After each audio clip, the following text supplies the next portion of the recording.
डर के झांकना, तो यारो जिंदगी को तुम थोड़ा डरे से हाँकना, ये तो गहरा गड्ढा है, थोड़ा डर डर के झांकना। 1914 first world war, 1939 second world war, किसी ने अपने आप को सर्वश्रेष्ठ दिखाने के लिए लाखों लोगों को मरवा दिया। 1947 देश का बंटवारा हुआ, लेकिन उसके जख्म अभी तक नहीं भरे। 1984 सिख विरोधी दंगे, 9/11 वर्ल्ड ट्रेड सेंटर पर आतंकी हमला, 26/11 मुंबई पर आतंकी हमला, 2011 दिल्ली हाई कोर्ट पर बॉम्ब ब्लास्ट, 2013 मुजफ्फरनगर में दो गुटों के बीच आपसी झड़प में 62 लोग मारे गए। और 2020 पूर्वी दिल्ली में सांप्रदायिक दंगों में लोगों को मारा गया, दुकानें लूट ली गई, आगजनी हुई चारों तरफ, जिससे पूरी दिल्ली सहम उठी। तुम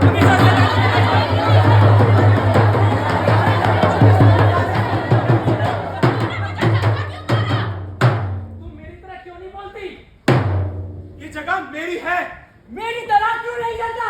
मुझे घूरा क्यों? क्योंकि तू यहाँ की नहीं लगती, इसलिए। क्योंकि तुम लोग ऊंचा सुनते हो, ऊंचा। तू यहाँ पर क्यों है? ये जगह तेरे बाप की है।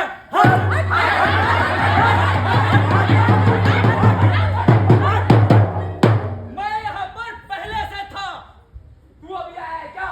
ये जगह मेरी है, ये तेरा है, वो तेरा है, ये मेरा है, वो मेरा है, ये मेरा है, वो तेरा है, ये मेरा है, वो तेरा है। तेरे मुंह से बदबू आती है, क्या खाता है? कितना अजीब सा नाम है, चिन्न स्वामी मुत्तुस्वामी वेणुगोपाल अय्यर। ऐसा लगता है अपने नाम के पीछे अपने माँ बाप, मोहल्ले, रिश्तेदार सबका नाम जोड़ दिया। ये सर पे क्या पहना है? ये ऊपर से नीचे तक काला काला क्या पहना है? आंखें दिखती है, सिर्फ आंखें। वो देखो भैया, माथे पर रेड लाइट। ये तो सारे ऐसे ही होते। उनकी अकल तो घुटनों में होती है। गाय को माँ कहते। भैया, कुत्ते और बिल्ली को छोड़ के सब कुछ खा जाते हैं ये लोग। संभाल के भाई साहब, 12 बजने वाले हैं। ये लोग हवा में सिर क्यों झुकाते हैं? प्याज और लहसुन तक नहीं खाते ये लोग। मेरा पहनावा, मेरी संस्कृति, मेरी भाषा, मेरी बोली कोई मजाक का विषय नहीं है। ठीक है, मेरी दाढ़ी है, लेकिन मैं बम नहीं फेंकता। अगर मेरी जाति, धर्म, संप्रदाय आप सबसे अलग है, तो उसमें मेरा क्या गुनाह? मैं कुछ भी खाऊं, लेकिन जिंदा आदमी को टार डालकर नहीं जलाता। मैं कुछ भी खाऊं, लेकिन जिंदा आदमी को टार डालकर नहीं जलाता।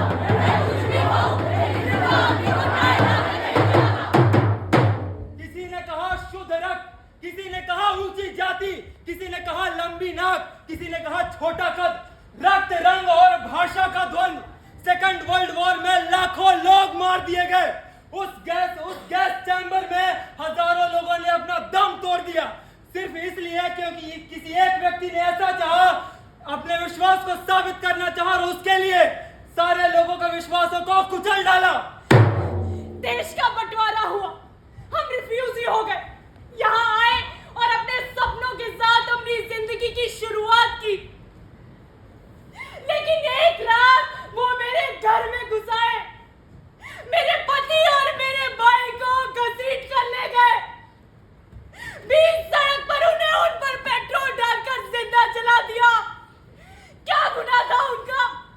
क्या गुनाह था हमारे परिवार का? यही कि हमारा विश्वास उनके विश्वास से अलग था। हजारों लोगों की भीड़ और एक अकेली लड़की। भीड़ चीखती चिल्लाती उस लड़की के पीछे भागती, टीवी कैमरा वालों की भीड़।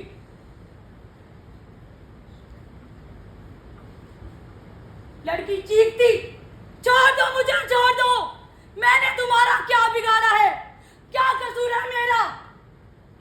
भीड़ ने उस लड़की के कपड़े फाड़ डाले।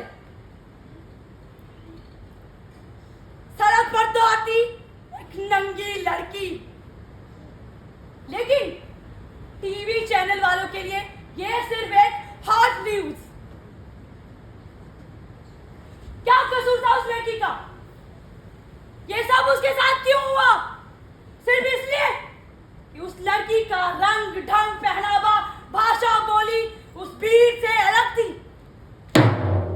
सुना कहीं ट्रेन जल गई, फिर सुना किसी मोहल्ले में कुछ मकान जल गए, फिर देखा अपने पड़ोस के मकान को जलते हुए। मैं चीखा चिल्लाया, मत जलाओ उन्हें, मत जलाओ। वो बोला चुप कर, हमारा होकर उनका पक्ष लेता है। देखते ही देखते पूरे शहर में फैल गए। पूरा शहर हम और वो में बट गया। हम महफूज थे, वो चीख रहे थे, चिल्ला रहे थे। खून से लथपथ लाशें सड़कों पर पड़ी थी।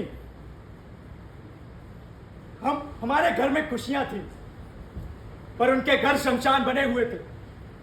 लेकिन मैं कुछ नहीं कर पाया, क्योंकि मेरा विश्वास उनके विश्वास से अलग था। भैया, मैं अपनी शादी में सबसे सुंदर लगूंगी और आप मेरा लाल गोटे वाला लहंगा लाना मत भूलना। मेरी बहन की शादी को थोड़ा ही समय बचा था। उसने एक लंबी चौड़ी लिस्ट बनाई हुई थी शादी की शॉपिंग करने के लिए। वो बहुत ज्यादा खुश थी और मुझसे बोली कि भैया मैं सारी शॉपिंग खुद कर लूंगी, आप टेंशन मत लेना।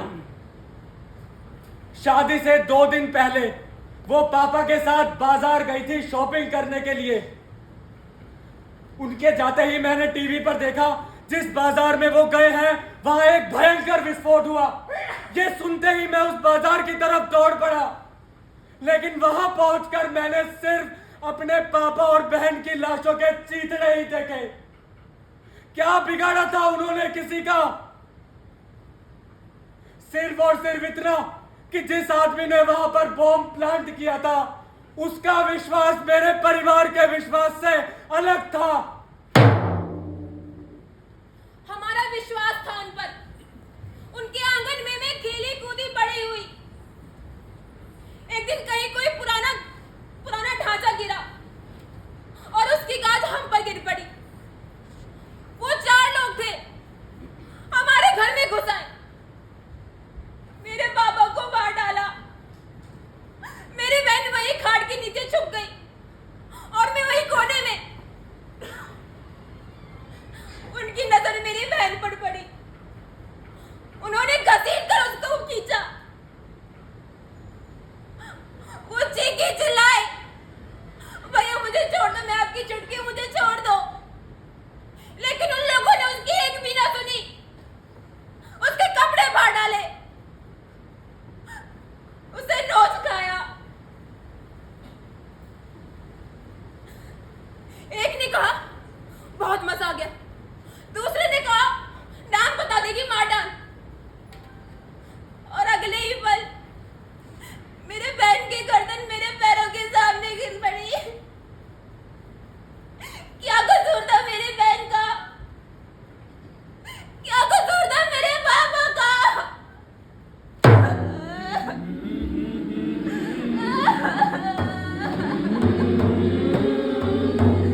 दिलों में एक लकीर बन गई।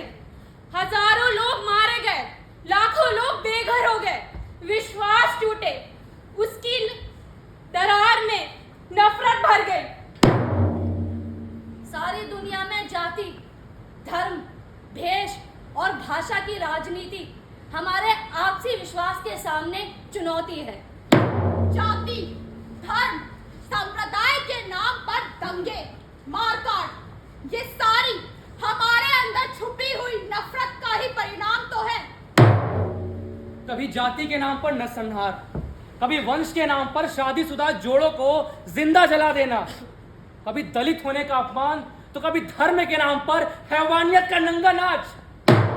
हर धर्म प्यार, मोहब्बत और इंसानियत की बातें करता है, पर कुछ लोग इसकी व्याख्या गलत क्यों कर देते हैं? भाषा, रंग भेद, धर्म, जाति जैसे सवालों में हम क्यों उलझ जाते हैं? हमारा समाज बांटने से नहीं, जुड़ने से बनता है। शक हमेशा शक को ही जन्म देता है। हम एक दूसरे पर विश्वास करने की कोशिश भी क्यों नहीं करते? हमें क्यों लगता है कि जो हम कह रहे हैं, कर रहे हैं, सोच रहे हैं, वही अंतिम सच है? हमारा विश्वास दूसरों के विश्वास से क्यों टकरा जाता है? हम दूसरों के विश्वास से असहमत होकर भी उनका सम्मान क्यों नहीं करते? हम और वो और हम, ये शब्द हमारी भाषा में क्यों जुड़ जाता है? चंदा सूरज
थी जिसका नाम था इंटरफेथ। इसको लिखा और निर्देशित किया है श्री अरविंद गोस्वामी।